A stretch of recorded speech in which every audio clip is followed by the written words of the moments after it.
Beauty schools are failing their students and the government is tired of paying for it. If you're new here, my name is Cameron. I'm a licensed beauty mentor and instructor and the owner of Lash Queen Beauty Company in Greensboro, North Carolina. Last year, President Trump signed the One Big Beautiful Bill Act, which essentially is restructuring federal student aid in schools, and it's affecting beauty schools in a major way. So essentially what's happening is that some beauty schools are coming off as predatory. So they're getting Title IV funding from the government, allowing students to take out these massive loans in order to pay for beauty schools, knowing that they may not make as much money as they should post-grad.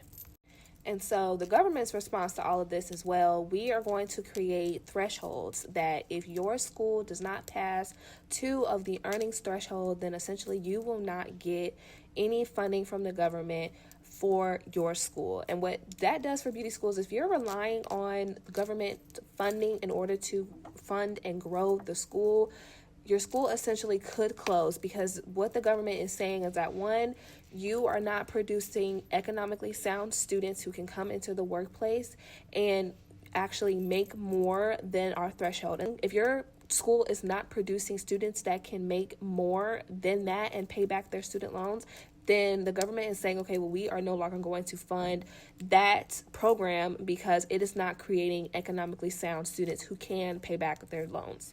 I feel a little bit indifferent. I mean, this might be the change that the industry needs to see, because essentially what the government is saying is that we are no longer going to fund programs that are not meeting the needs of students. Any predatory beauty schools that are not getting their students prepared for post-graduation by setting them up with proper employment opportunities, or if they are going to be preaching to them to go into entrepreneurship, actually teaching them what it takes to become an entrepreneurship in the beauty space, those schools are no longer going to be operating. And that might be the change that we need to see, because some of these beauty schools are unfortunately predatory because they are receiving the Title IV funding from the government in order to run their schools. So if you are interested in this topic, or you're currently in beauty school, or you're looking for beauty school options, or if you're a person who did attend beauty school and it closed all of a sudden, you're going to be super interested in my next YouTube video that I'm dropping this week. It's going to be discussing how all of this is going to be affecting beauty school culture